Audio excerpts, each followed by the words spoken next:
Hi everyone, my name is Jennifer Stay and welcome to my YouTube channel and this week's live weekly event. And today we are celebrating the World Watercolor Month. Did I say that right? World Watercolor Month, yes. And I'm so excited. This is our second hour. The first hour was over with our Facebook page and now we are here with you, our YouTube family. And I'm excited to keep painting. I have lots of painting supplies out. We kind of went over all the supplies, all the brushes and palettes and everything over with our Facebook group. So I'll answer kind of incidental questions about the supplies as we go along here with YouTube. But if you want to know all about everything, I encourage you after we're done here to go on over to the Facebook first hour and watch all of that. We even went in depth into paper over there and talked a lot about what I've been experimenting with paper. And basically right now we're working on bare cardstock paper, not even watercolor paper, because most of us have our coloring pages printed on just standard cardstock, or we're working out of a coloring book. Now, when we left off over on Facebook, was it Judy? I think it was Judy. Judy. I was like, I'm going to remember her name. I'm going to do so good. It's only going to be a couple minutes. I can remember a name for a couple minutes. But Judy was asking, how do we color with watercolor in a coloring book? And that's kind of what I've been trying to resolve here for you guys, is how I would recommend you color in a book with watercolors when it's just printed on regular paper. And we talked a lot already about watercolor paper over on Facebook, so I'm not going to go too in depth about it here again. But basically the difference of standard paper to watercolor paper isn't just the thickness of the paper. It has to do with something called sizing, our magic word. And the sizing is a treatment that they do to the paper so that the paper can more easily repel the water, and it kind of keeps those fibers together, and it makes it so that you can lift the color off of the paper more easily. And so when you're working with watercolor on just standard paper, you don't have the benefit of that sizing. So you want to do certain things to help yourself out. If you are working with just standard paper, you want to make sure you use as little water as possible, because you don't want to break down the fibers of that paper. Although we just proved, Steve and I just proved on Facebook, that you can lay down quite a lot of paper before you would have a problem. Although we are working with a pretty substantial paper here. This green swirl right here was the one where I was proving that you could lay down quite a lot of paper without really destroying the paper. Quite a lot of water without destroying the paper. Yeah, and we got a pretty cool effect on that little green swirl. So that was fun.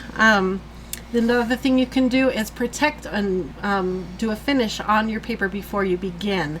You can do that with a clear gesso, or you can do it with something like this, a transparent watercolor ground. This one's by Daniel Smith. This one is my favorite way right now to treat a paper.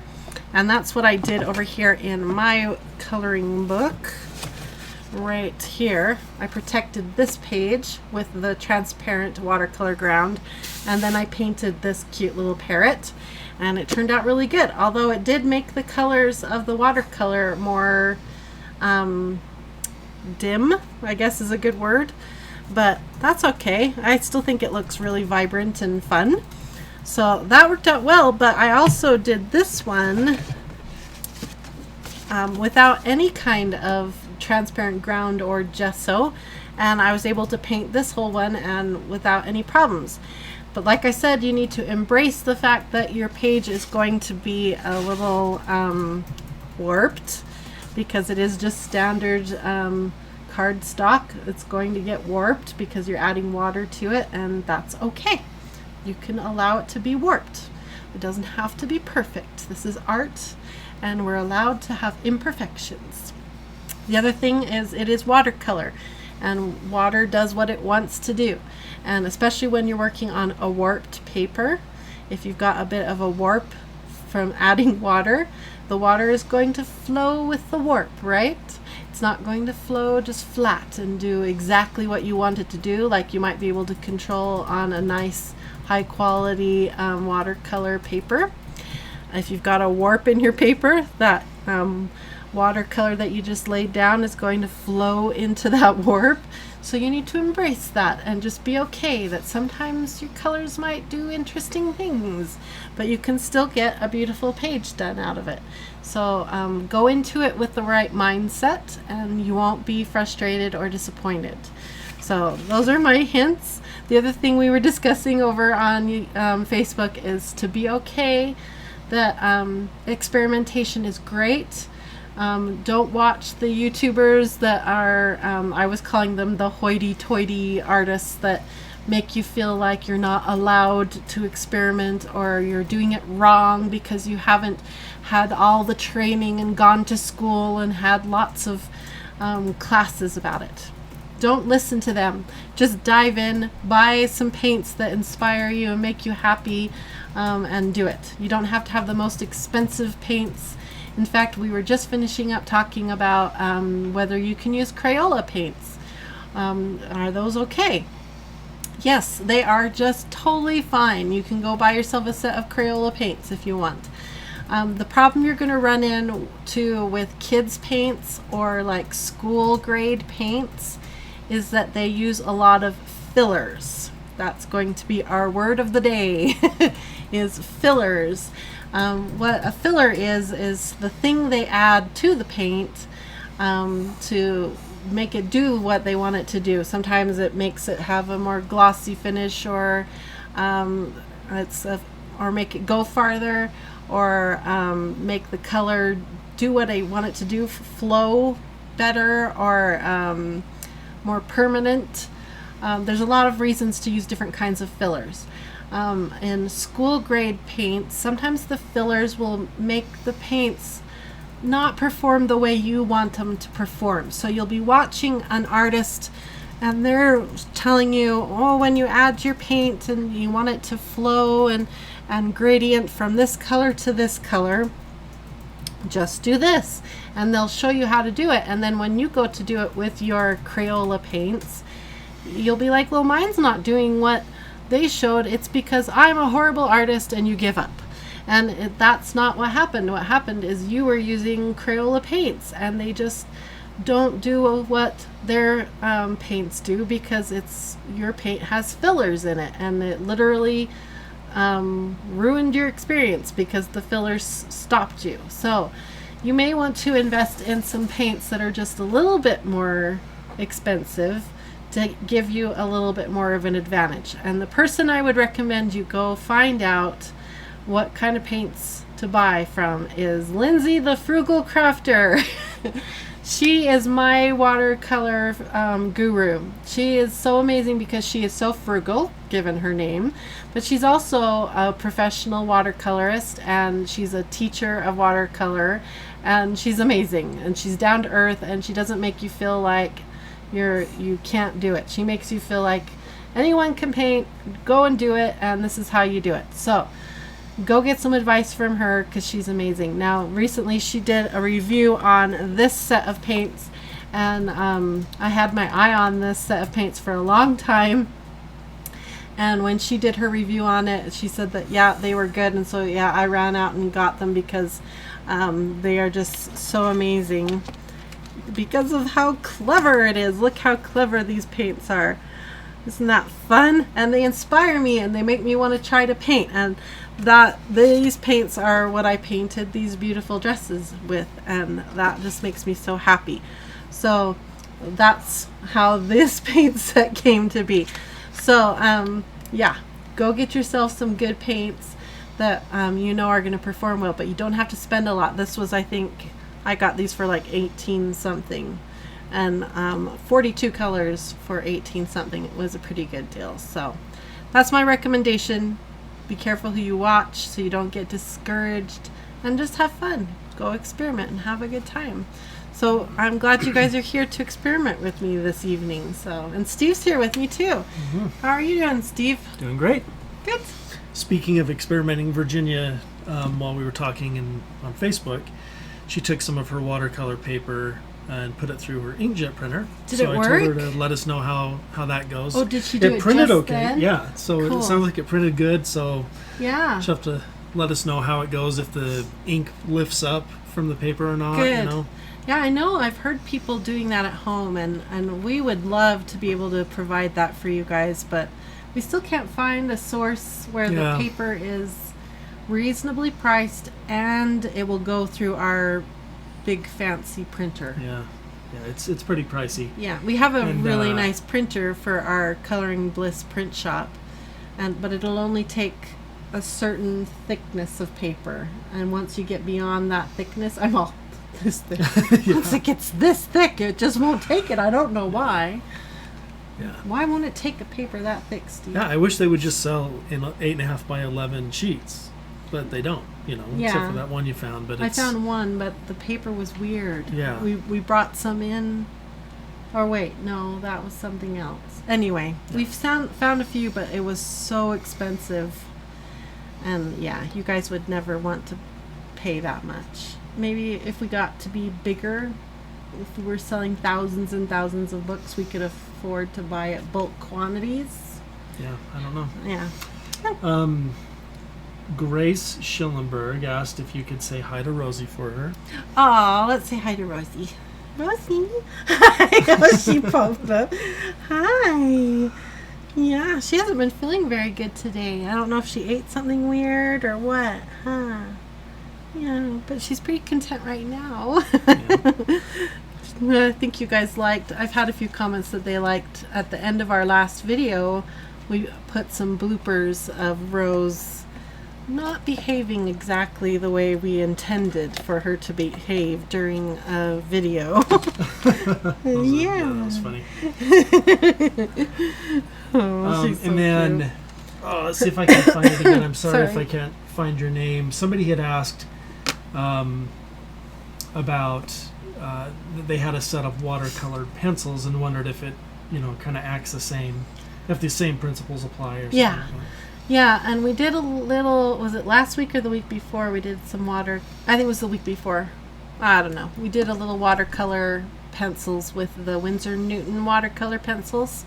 So you could go find that video and watch how we did it with them. But a lot of the same principles will apply for that. So, you still want to say hi? Huh. Yeah. We're painting. I think she's got thirsty. Several first-timers here. Oh, welcome.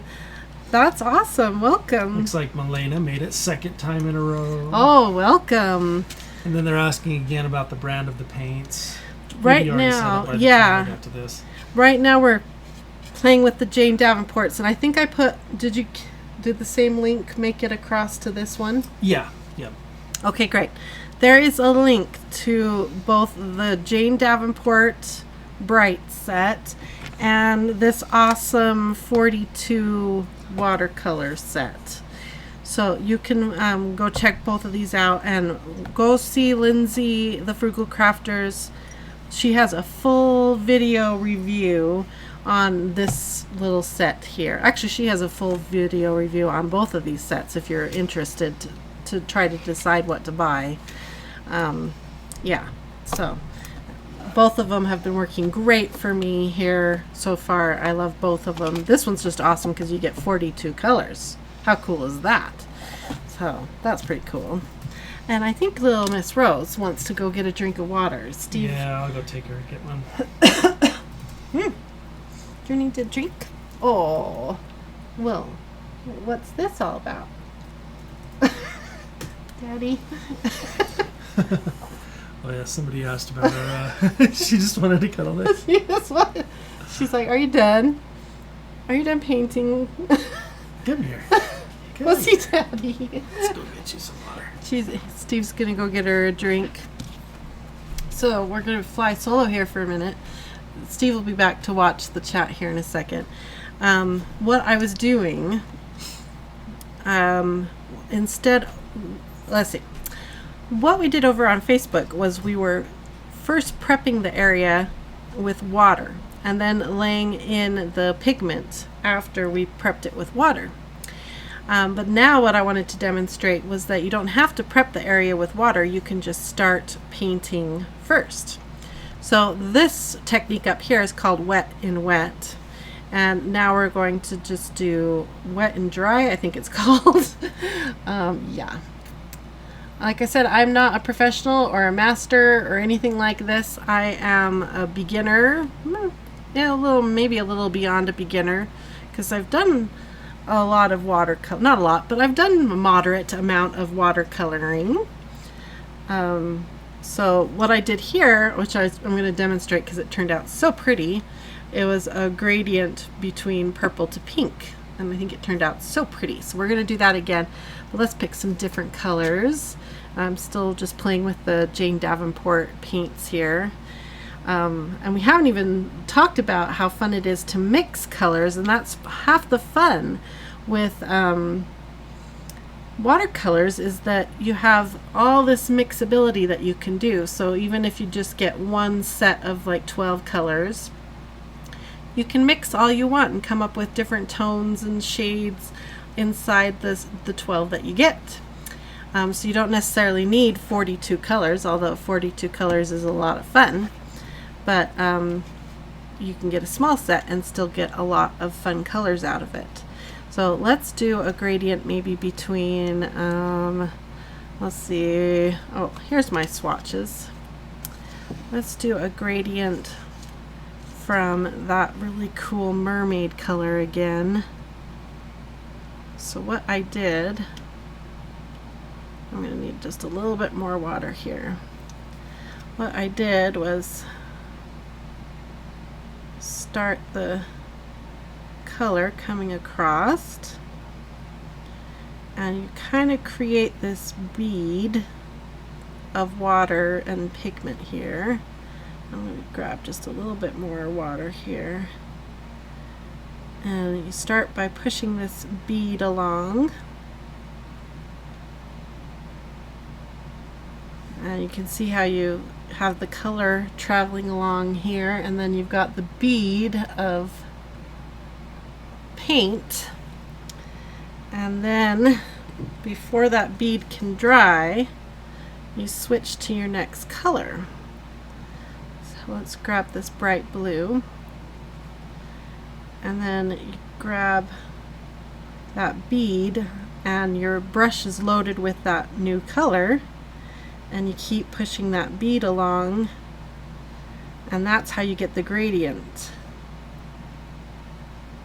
And you just keep moving that bead all the way to the end. So that's how you control a cool gradient. So this coloring page I'm working on right now is free for a limited time for everyone, and it's turning out to be exactly what I intended it to be, which is a perfect page for practicing doing blends and gradients. So come and get it and use it just this way. You can use it, of course, for practicing blending color pencils or markers, whatever you want, but since we're celebrating World Watercolor Month, get brave, get out your watercolors and practice doing some of these gradients in these cool little swirls. And you can do exactly like what I'm doing here and see if you can get some of these cool gradients and effects. And then when you go to do some coloring on something on a coloring page, you'll know that you can do something similar. Like over here, when I did these dresses, I was having so much fun getting the shadows into the different folds of the fabrics and knowing how to push the pigments around so that I could get a shadow underneath the ruffles, and it was just so much fun, and knowing how to do that. And then of course color theory came in, and I knew that if I mixed I had a palette going with all my colors, And at the end, I just mixed them all together, all the colors, all the oranges and greens and purples, everything together. And I got this funky, weird gray color. And that's what I used for all the shadows at the very end. I just used that weird, funky color to build all the shadows down here and in all of the different folds and behind the hanger and everything was that funky, weird color I mixed at the very end. And it turned out so fun and so pretty, and it was just the weird funky color that I mixed at the very end. So that was a fun way to do the shadows without needing an actual gray color or a shadow color.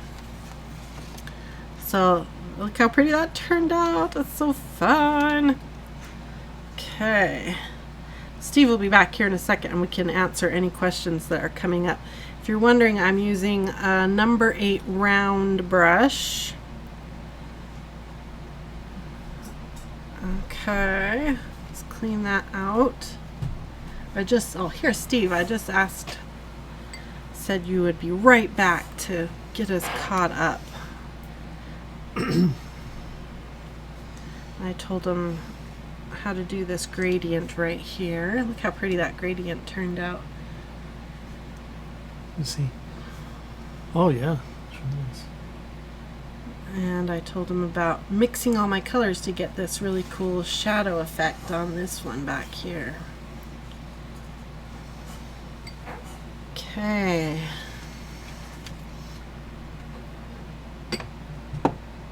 Alright, Angels 1 says that her hubby just got a burlap canvas from Hobby Lobby and was wondering what kind of paints should he use. On a burlap canvas. Oh my, I don't know if I could speak to that. I don't know. Lisa asked, can these paints be used in a coloring book like Enchanted Forest? If I remember right, Enchanted Forest is double-sided. Am I right? And the problem with getting the paper wet like this is sometimes the image printed on the back is going to see through because the fibers of the paper become sort of translucent as they get this wet. So I don't know if you should use this much water in that book. Okay, let's do what do they call it when they do like a galaxy kind of thing? Let's do that in this big circle. You'll have to forgive me ahead of time for mispronouncing your name, but we have Zrissa. Please accept my love and my best wishes from Greece. Oh, hello. Zrissa here. It's 4 a.m. or 4 after midnight. I stay just for you. Oh, hello. Welcome. Oh, you want to zoom down so they can watch the pretty paint? D. Creas likes how you blend your markers. Well, thank you. Nancy asked what that gold nail polish is. Oh, these are the Kiss nails. The Impress line of Kiss nails. It's the one right there in the middle. Yeah, I just tapped in some. Let's see, I need more water.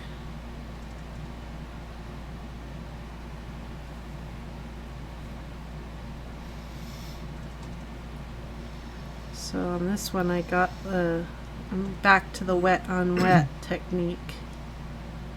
And I tapped in the purple and now I'm tapping in a little yellow in there.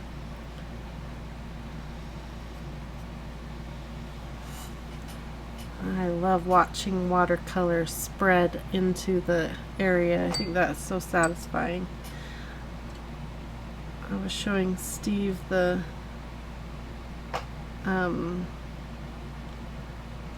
metallic paints I have. What they do when they swirl and move. They do the coolest things. Let's see. Let's grab some more of that purple and tap it into there. Don't want to put too much. This is going to look like a planet when it's done. I can grab some regular water and make it move. Some more over here. Make it move. Come on, move, move. I didn't add enough water in the beginning. And that's one of the things I love about this page, is it's going to be a great place just to experiment and see what, like I just learned I didn't use enough water to make that move. So next time I try this, I need to use more water. This turned out really cool back here. Now, I'm going to grab my heat gun. I got a new heat gun, everybody. If you've been around for a while, you know that in the past I've had a very large industrial heat gun. And I finally bit the bullet and got myself a more crafting version of a heat gun. And this one's called Celebrate It.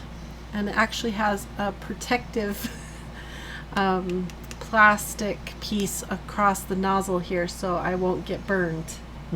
And I don't think I could, I probably still could start a fire with it, but not as easily as the other one. The other one was very easily, I could start a fire.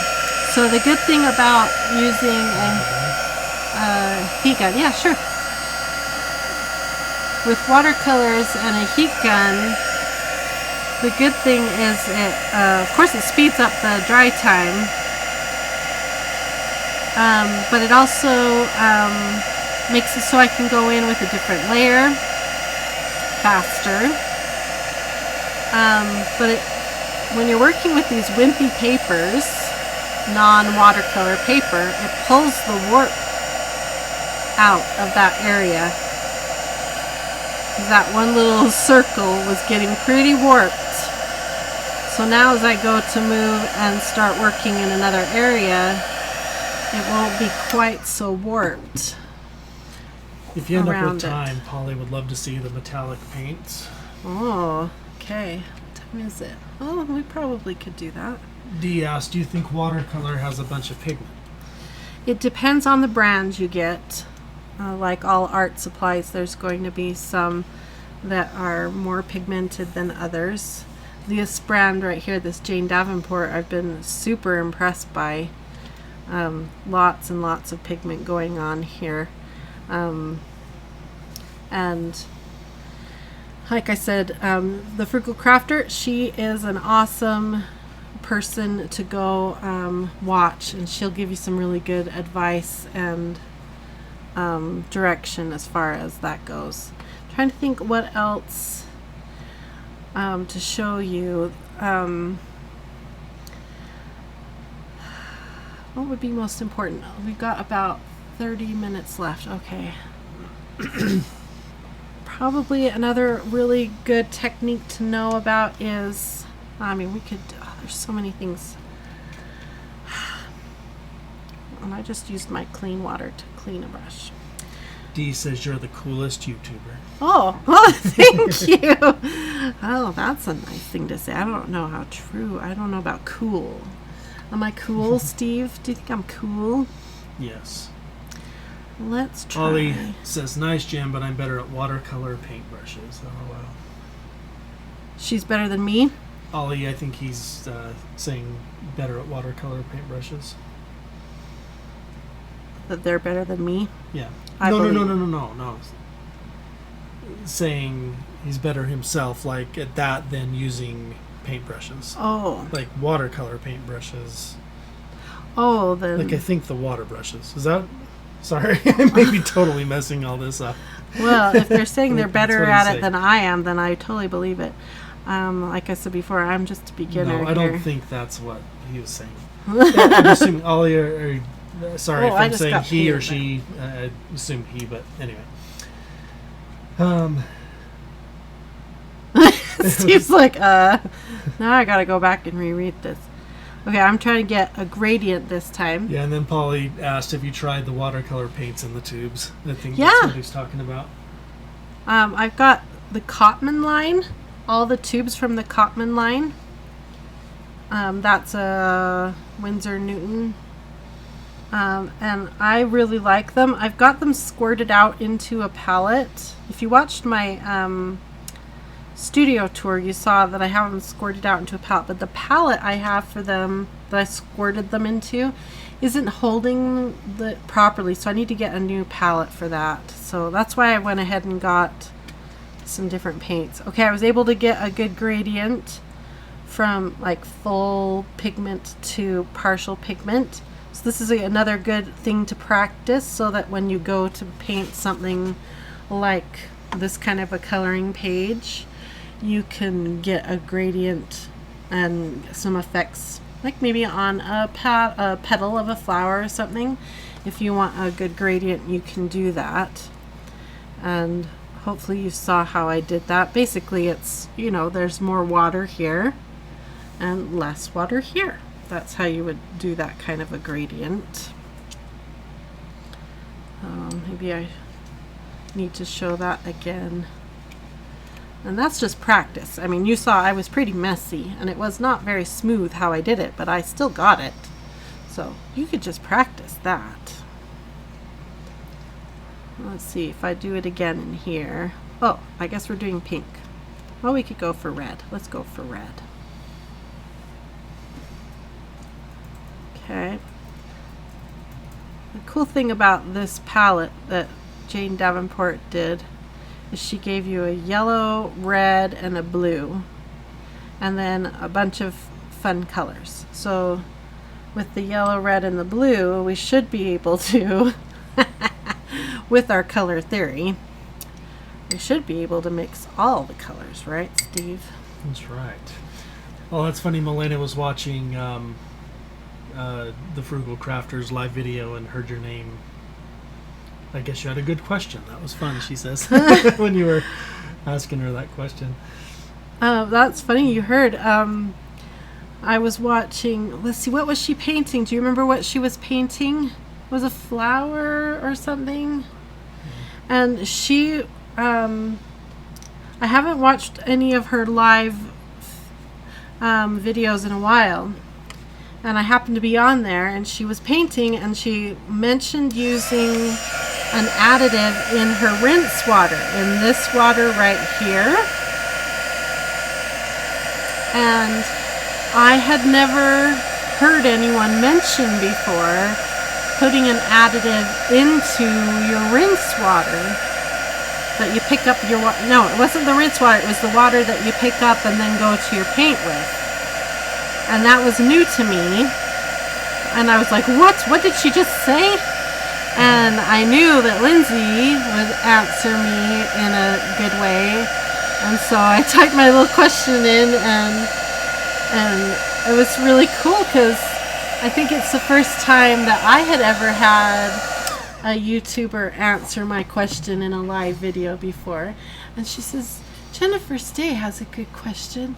And she asks my question about the water, and will you talk more about that? And Lindsay's all, sure. And she starts answering my question. I was like, oh, a YouTuber answered my question. And I was all Twitter-pated and like, oh my goodness, I feel so.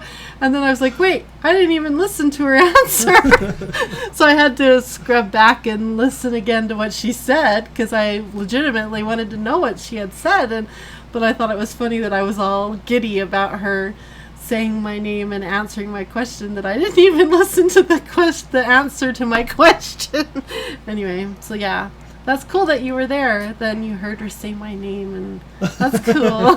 But I was all giddy, and I was like, no, what did she say? And yeah, that was Bev says, you recommended Lindsay saying how good she is, but you should know I've heard others in videos recommend you. Oh, really? That's cool. I know, like, Anne from A Colorful Life, she recommends my stuff, but I didn't know anybody else has been recommending me. That's cool. That makes me feel all special. So anyway, yeah. Okay, let me show you how good that gradient turned out. I think it turned out even better than my first one. Like I said, practice, right? So I am liking all of the different effects we're getting. So this is going to be a really good practice sheet. I can see us using this a lot, Steve, coming back to this for other events for like practicing color pencil blends and Oh, yeah. marker blends, and so right now this one is free. To come and download it, there's a link in the video description. So come and download this, and you can use it to practice your blends too, and then try your hand at some crazy different effects. Of course, there's a whole world of watercolor effects and things you can try, like throwing salt in your water. Did you know you can throw salt on your paint, Steve? What? There's all kinds of things you can try. Holly did ask if did she mention putting glycerin in the water? Yeah, she was talking about putting glycerin in the water and ox gall in the water were the two things. Actually, detergent, just straight up laundry, not laundry, but like dishwashing detergent. That's what she was talking about. So it was really fascinating. Interesting. Yeah, I don't know if I'm to that level yet, but it was interesting. And then I happened to be watching another YouTuber, might have been Watercolor Misfit, and she was trying salt. She put salt into her dipping water and was getting some cool effects. I don't know if it was Watercolor Misfit or not. I've been watching a lot of watercolorists lately, so yeah. Okay, I think we should, for the last few minutes, go in and paint our, as Steve calls it, the funky chicken. It's not the funky chicken, but we called it the Folk art hen. the folk art hen. Didn't you say that you were kind of inspired by some of the Scandinavian folk art or something? Yeah, because I really like the Scandinavian style, so that's how I was inspired to draw this one. And so let's go ahead and do some actual practical, well, this was still a coloring page too, but we were just experimenting and testing things here. So let's go in and do our, I'm just always going to think of it as the funky chicken, Steve. Let's paint the funky chicken, and let's get out this cool palette. Grace was asking, how did you create the galaxy looking one? Oh, this one here. That was a wet on wet. If that's the one you're talking about. That was, I got it really wet and dipped, just kind of did drips. So you can scrub back in the video and watch how I did that one. So Got a lot of really nice comments. Aww. Your painting, and Holly says now you know how we feel when you answer their Oh, questions. that's so nice. I love answering your questions, and I really do love this format, and I look forward to doing this with you guys all the time. If you guys have seen Lindsay, the Frugal Crafter's recent video on this, you know why I have my swatches just like this. This is how she recommended we do this, because it matches this palette exactly like this. I had seen this palette and was so excited when I saw it, but I wasn't sure if it was worth the money. And then Lindsay did a video on it, and she said it was. So I went and I said, Steve, I have to buy this right now because it's so amazing. And yeah, I didn't really need it. I just wanted it. It was really cool, and it inspires me. So that's why I got it. So we're going to dive in with these bigger brushes now and have some fun. And this does come with a water brush, which is cool, but I don't have it full. So we're just going to keep up with our normal brushes. So, and I made these, and then I used packing tape to laminate them. I call it, is that what you did? I call it the poor man's laminator. Packing That's tape right. is the poor man's laminator. I thought you laminated them. Well, That's good. I lost my laminator, and so now we use the poor man's laminator packing tape. So that's my swatches are ready to go here. So let's paint the funky chicken. Okay, and have some fun here. And I'm going to use this is the way I did the dresses. This one over here. Where's my dresses? Because I'm quite proud of my dresses. Now I don't know where I put the dresses. Anyway, the way I did the dresses was... Random person says this inspires me to go back and watercolor. Good. I don't want anyone to come. I want everybody to feel like, you know what? It doesn't matter how I do this or what paper I use or what paints I use. I want to go grab some watercolor and just have fun. Oh, and somebody had mentioned or asked earlier if you were going to do any mixing of the colors. They like that idea when you mentioned that. Yeah. Okay, we'll do that. And let me give you a hint. Use a plate to mix. don't use, well, I mean, if you're out and about and all you have is your cute little Jane Davenport thing, go ahead and mix in the little pots they give, obviously. But when you mix in here, these, like the plastic or the metal tins, the paint, like the water pools. Let me see if I can show you. The water does this weird pooling thing, and it's really frustrating. It like bubbles up on the top of it, and maybe somebody knows a really fancy trick to make that not happen. But see how it kind of bubbles and pools, and I don't know. See how it's bubbling? Can you see the bubbling? The bubbling. It's really annoying. Okay, I don't like that. But if you do it on a ceramic plate, so I'm going to go to like Target or Walmart. I know you can buy ceramic mixing palettes, but they're kind of pricey. They're like 15, 20 bucks for a palette. Maybe someday, if I get, you know, really into painting, I'll do that. But for now, a plate works for me. I want a big plate, though, because a little plate only goes so far. But on a little plate, okay, I think we'll go for oranges on my funky chicken. Lynn says lightly sand the metal to stop that. Ah, see, I knew someone here. Look at on a plate. Look how it just stays there. It just stays where it's supposed to, and you know how much you have, and it just behaves. Isn't that fantastic? Cool. Steve's like, I don't know what you're talking about. Anyway, a ceramic plate, everybody, is a great thing. Lindar says they make glass palettes. Yeah, they have palettes are neat. I could spend a lot of money on watercolor supplies. I really could. So I'm trying to be frugal and just use this little plate that I have. Polly says I went to Blick and picked up some Polychromos pencils, Sparkle Pop pens, pencil pastels, a sketchbook, and covered like yours with the pencil case. Awesome. Having trouble deciding what to put it in. Oh, like a bag? What's in it, I mean. Oh. Fun. Okay, we're going to do this one wing first. And this is what I did with the dresses. I used this flat brush, and I kind of prepped the area. Because my thinking is, I don't want the paper to be wet for long, because it's wimpy, normal paper, right? And then I grabbed this big old brush. I'm going to tell you the numbers of the brushes here in just a second. And then I went over an area really quick and sort of did a wash. I believe this is called a wash. And I covered the whole area. This is how I did these dresses. I did a full coloring of the area, and then I hurried and dried it.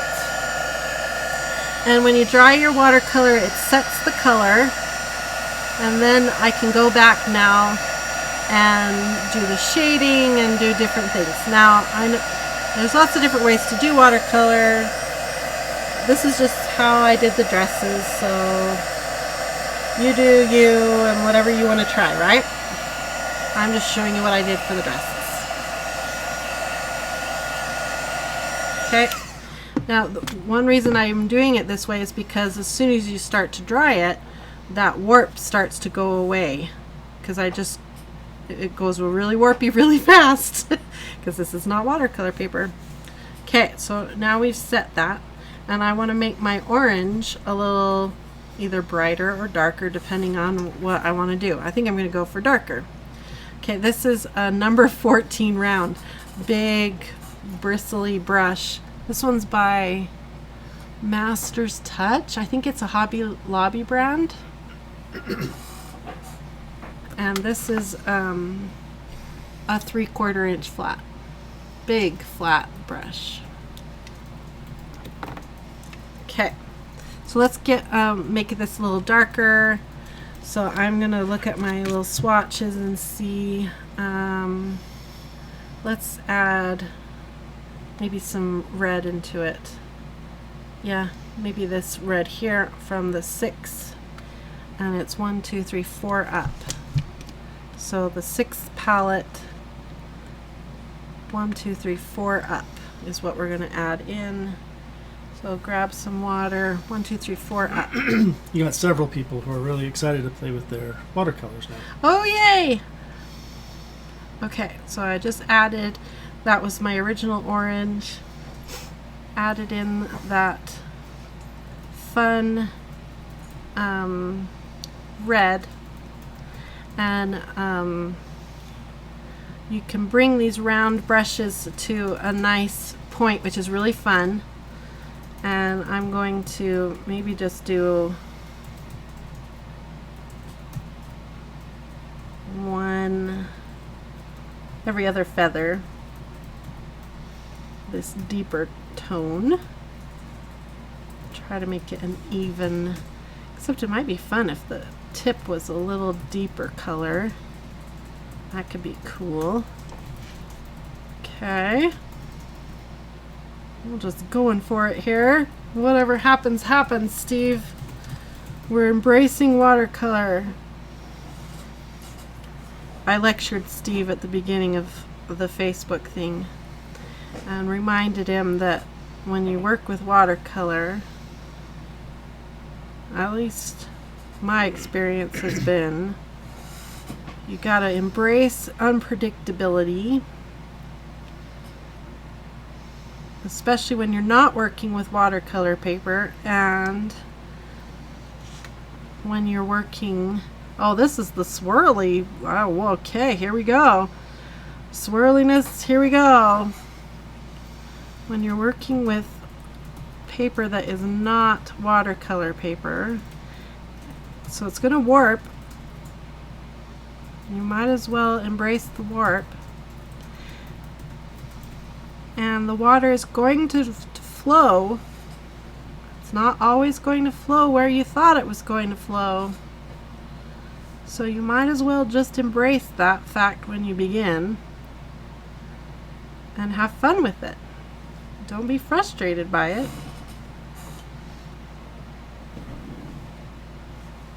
Oh, Rosie's back. Yay! You feeling better? Except I can't stop for a second. That's okay. I gotta go with the flow. Let's see. Leah said, could you tell me the name of what she is using right now, please? Okay. I am...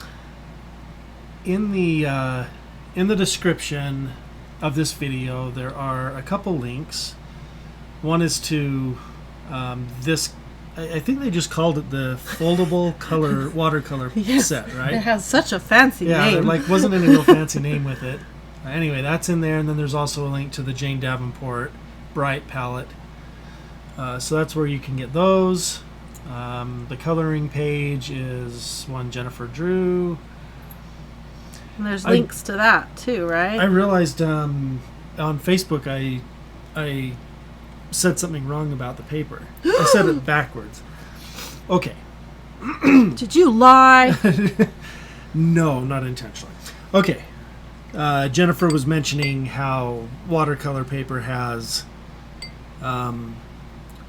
sizing, which keeps the water from warping the page, and that's what makes it watercolor paper, right? That's what makes it special. One of the things. One of the things. And so if you just go get a really thick cardstock like we have, like with our mixed media paper that she's painting on right now, it doesn't have that sizing on it, so it's really not prepped to hold a lot of water or to deal with a lot of water. Right. Which is why it warps and pills if you get too much water and all of that. Right.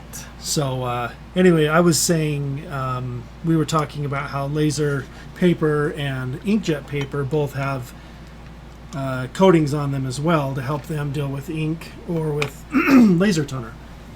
Oh, here you go. Sorry, man. I'm really making this into a long story. Okay. So You sound like me. It's a paper soliloquy by Steve Stay. Yes, I'll put it here. Yes. What I said was wrong. What I meant to say was laser paper does well on both laser printers and inkjet printers. I said it the other way around. What did you say? I said laser inkjet printers paper can go through laser or something like that. Ah. Anyway, So laser printer paper typically will do well on both inkjets and lasers. Inkjet paper, on the other hand, you don't want to put through a laser printer. Just only through inkjet. That's what I meant to say. That was a really long way to say Well, that. and I was only half listening, so I only half heard. It's Yeah. like when you're typing and you're Yeah. only half listening. Yeah. I'm sure you said it wonderfully, and thank you for that knowledge. Yeah, you're welcome. Okay, back to coloring. Okay. Oh, good. You got it going down. Okay. We got the wings started. Let's move into the funky chicken's belly, which I want to do a blue because I think a blue with this orangey red color would be so pretty. So this is going to be trickier because we've got a huge area, and I want to try to get a consistent wash across this whole body. So I'm going to prep the whole area with my flat brush and just plain water. Then we're going to use our big brush and grab this blue here. Load up my brush and go to town as fast as I can.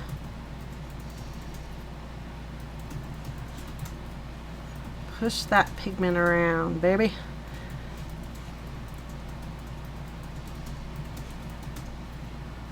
A little bit more. I love this big brush. This is that number 14 round. It holds a lot of paint.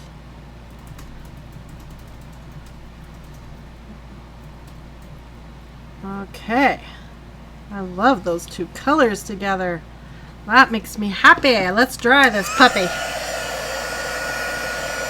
Because that was a lot of water. It'll be interesting to see how it dries. We're pushing the limits of this paper, Steve. One thing I like about watercolor is how fast we filled that whole area. That's some fast painting. But we gotta dry it so the warping doesn't mess us up too bad. Oh, let's see. Oh, Grace had asked earlier about one of your things, how you did it. Which thing? Let's see, and we thought it was the circle. Oh, the galaxy thingy? I think she meant the pink and blue one. Oh, that one we did over on Facebook, and that was a wet on wet technique, just like the circle. I did it basically like I did the body of this bird. I flooded the little zone with water, and then I put pink in both corners, and then I flooded the center with blue. So you can see how I did that over on Facebook. But not right now. Don't leave us now. That would make me sad. Okay. That's dry enough. Still a little wet. Used a lot of water. I used a lot of water.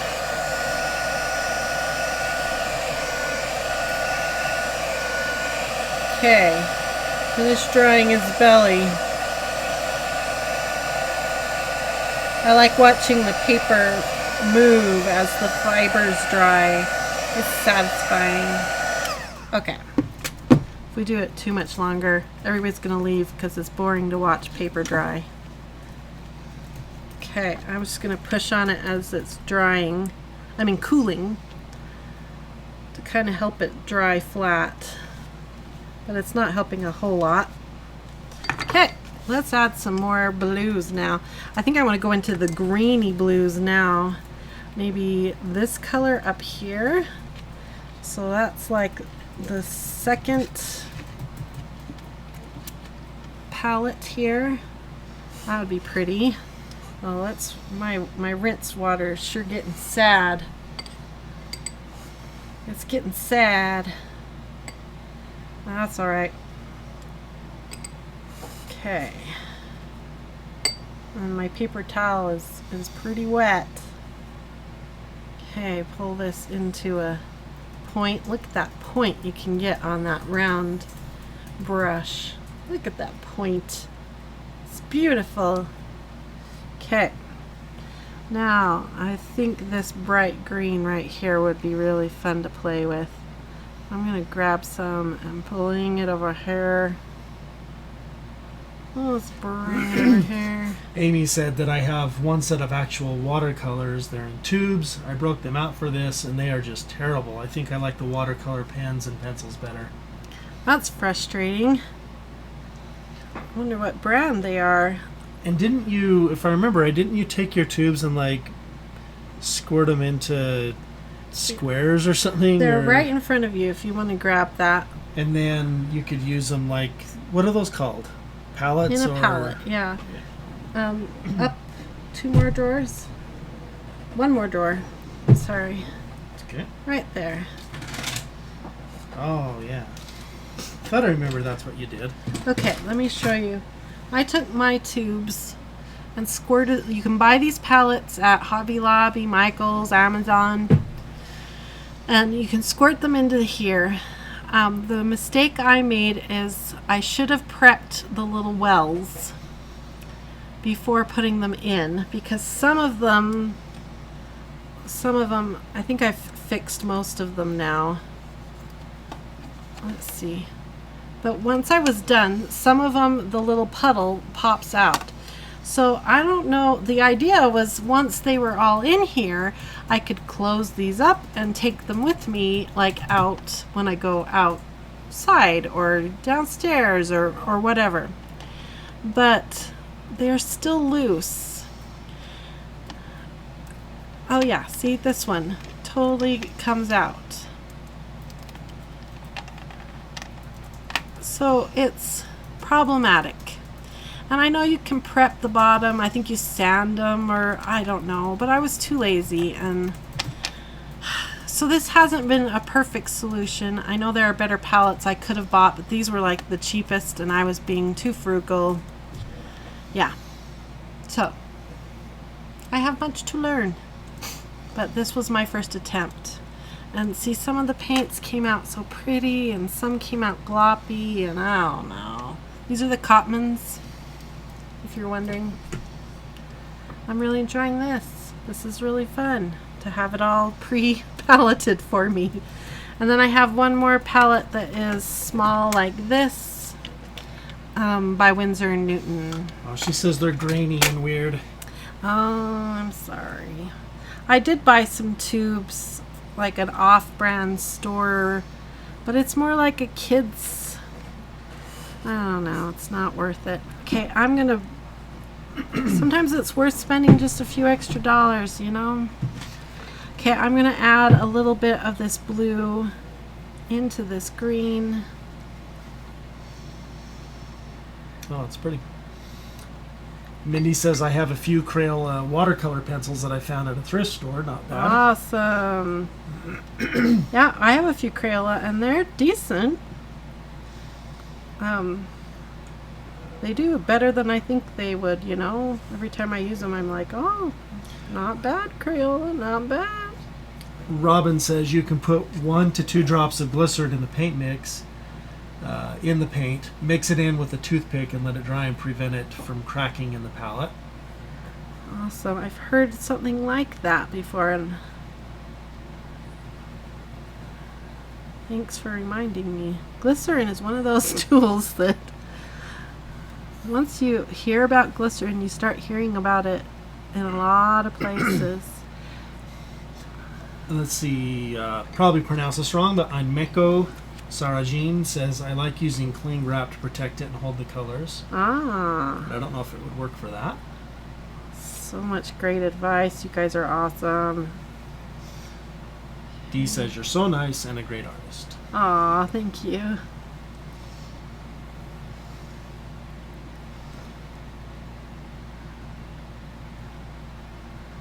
Okay.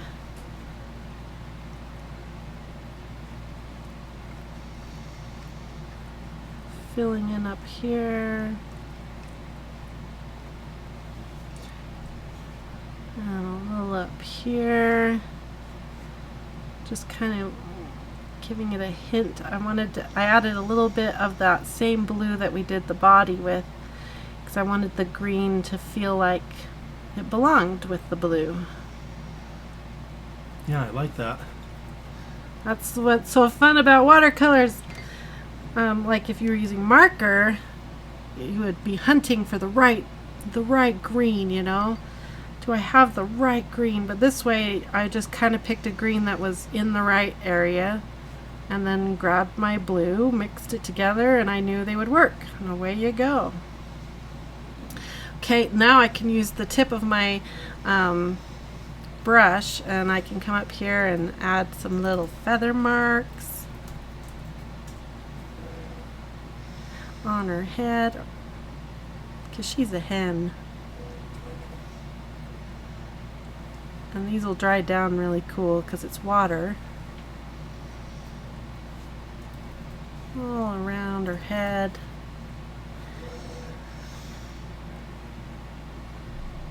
Maybe down around her eye a bit more. And it's watercolor. Watercolor is very translucent.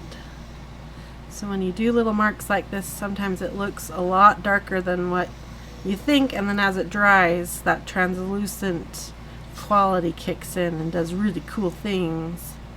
And sometimes it goes so translucent you're like, oh, that's not what I intended, and then you have to go back and add more. But that's okay. I'd rather have it be that way around, because that means you can go back and add more. Okay, why don't you zoom down and they can see what I did on the head, Steve. I'll dry it quicker.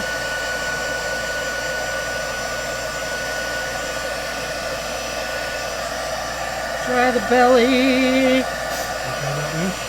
Yeah, see the little feathers I added to her head? Oh, fun. Maureen says your pre-made coloring pages really help to practice watercoloring without drawing the images. She took an online watercolor class last week and struggled to draw and paint. Yeah, there is something about that. I draw, and when I think I'm going to go outside and I'm going to watercolor the things I see, I get intimidated by the sketching part. But this is fun. Like, I don't have to think and worry about this drawing part. I just get to enjoy the laying down of the color, which is the best part of the watercoloring. And you just don't have to worry about, am I drawing the bird correct? Are the proportions correct? Is it going to look like a bird when I'm done? I don't have to worry about any of that. I get to just dive in and have fun with the colors. It's so fun. I can worry about practicing my drawing skills another day. Okay, let's play. I want to play some more with this here. So I want to grab maybe back into that same color, which was, I think it was this really cool color right there, page 6. Have I lost track of time? Yeah, we're probably about done there. I'm having too much fun. Let's go page 6.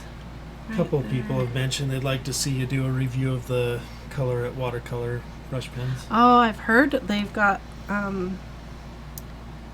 actually, did they contact us? Yeah. I forgot they contacted us. Maybe we'll have to email them back. Mindy mentioned she found Art Magic watercolor pencils. Heard of them, anyone? That's a new name to me. I'm just doing Have you ever, I know you said you had some of those water brush, are they called water brush pens? Like the color ones they're asking about? I have some by Sergeant Art, I think, that I've never even... And then we saw some just the other day too, right? Are there like several of them now? Is it yeah. It's probably one of those things that they're not exactly a manufacturer new. in China just probably came up with something and sent it out to all their companies and said, hey, we offer this now. And because it seems like we're suddenly starting to see more of them. Yeah, they've been out for a long time. They're not new or anything. The beak What should we do for the beak? I feel like we need to address the beak. Maybe we'll do a really light down since we've got this color here. I was mentioning in my other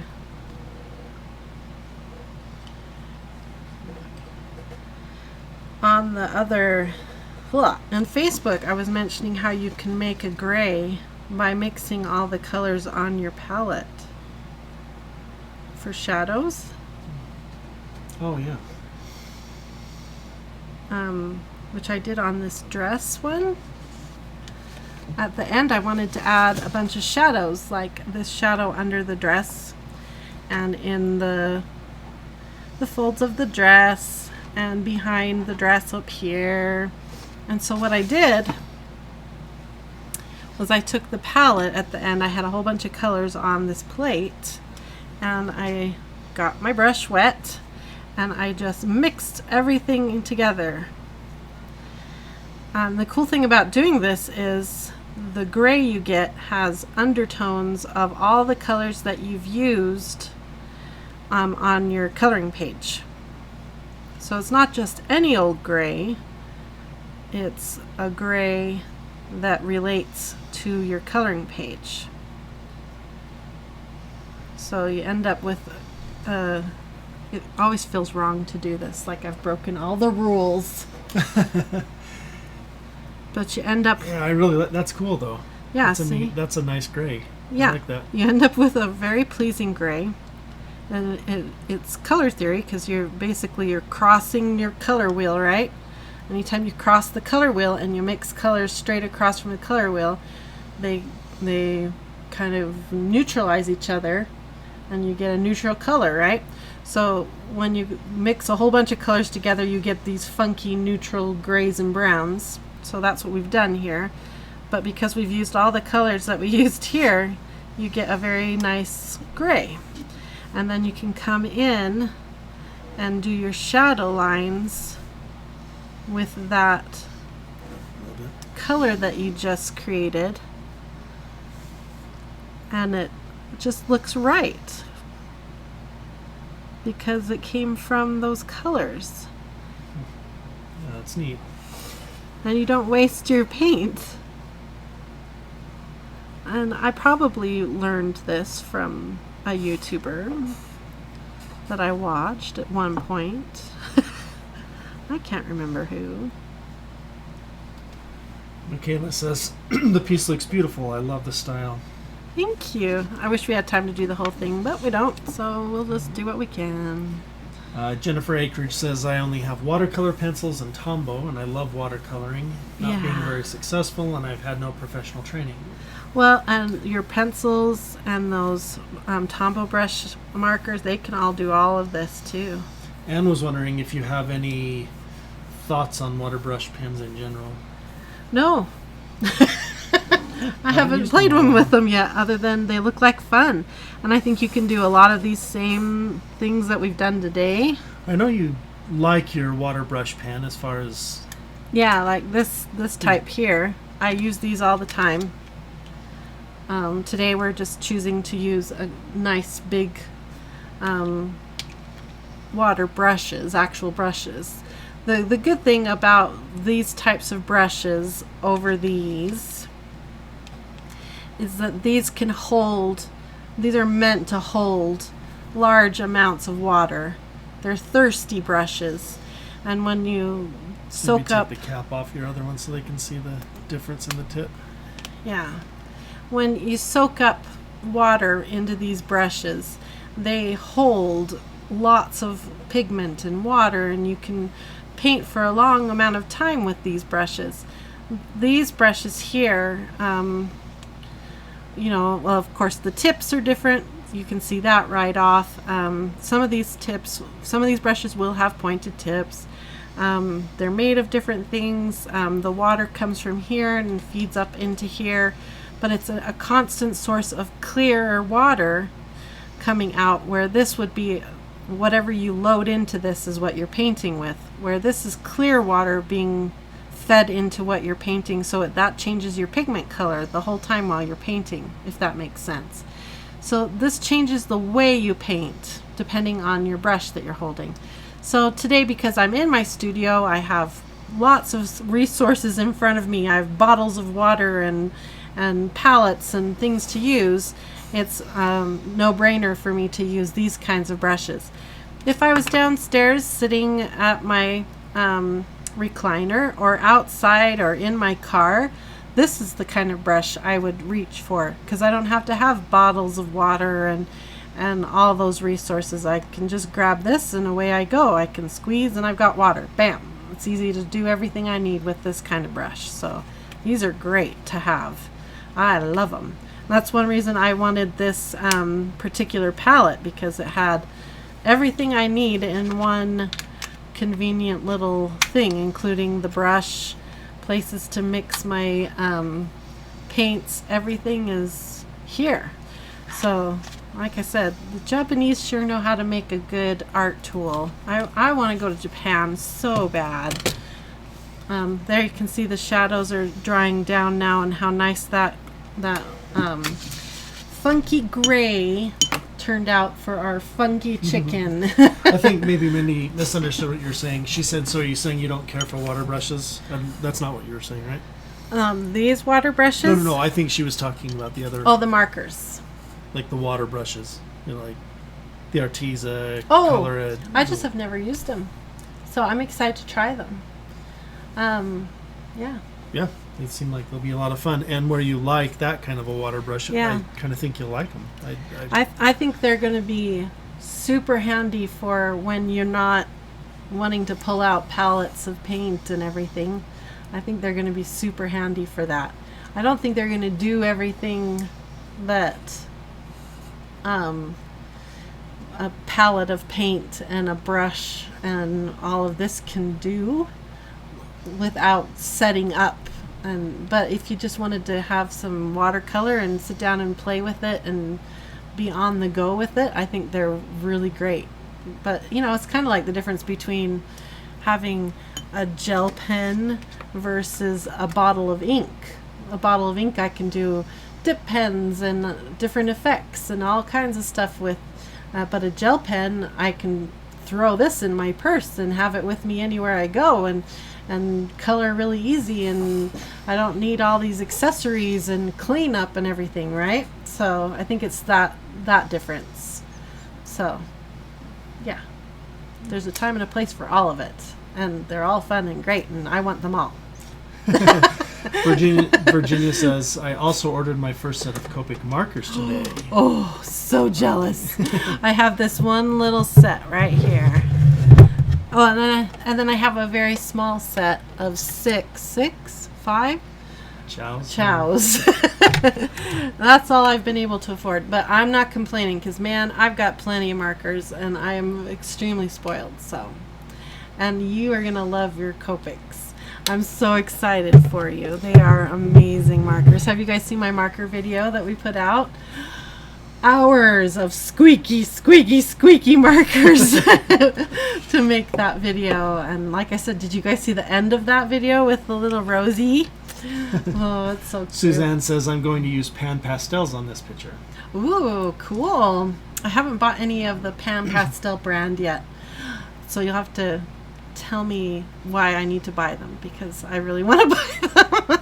They're so pretty, and they just look delicious, the Pan Pastels. So Holly asked if you store your water brush with water in it.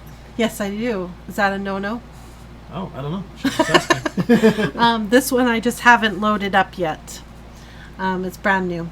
And then but downstairs I have a small set of my Inktense pencils that I keep on hand for an Inktense pencil emergency. That set of pencils has a water brush full of water there ready to go at any moment for an Inktense pencil emergency. Carolyn says, my husband is in Japan.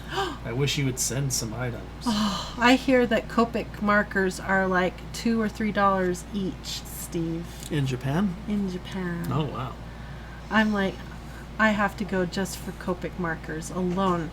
But they also have like Jelly Roll pens for cheap. Anyway, And Mindy says, I know you love alcohol markers. Do you use water-based markers much? Yeah. Should we pan the camera right here? I love water-based markers. I think my favorite are the Tombows, but I don't have a whole lot of others. I have the Zig Brushables. They're not as good as the Tombows. Of course, I have the Crayola Super Tips. I love the Crayola Super Tips. They are amazing water-based markers. Yeah, I love water-based markers too. The problem with water-based markers is they're wet and they make the paper, they change the texture of the paper as you color with them. And one of my favorite techniques is to lay down marker and then go on top of it with color pencil. And the alcohol markers are better for that technique because they don't change the texture of the paper. Because you can lay down alcohol marker and it stays the same texture when you're done with that alcohol marker. But a water-based marker, they change the texture of the paper, so you can't come back as easily with a color pencil. You can still come back with a color pencil, but it's not quite the same. So just a little picky about that. I shouldn't be as picky. Yeah. So they were talking about how nice pan pastels are. they are Just pricey. Yes, they are so expensive, and I'm almost scared to buy like my first little set because I'm afraid it will spoil me forever and I'll never be able to go back to my other pastels. So it's one of those things that I don't know if I should ever even try them. What do you guys think? Is it worth it?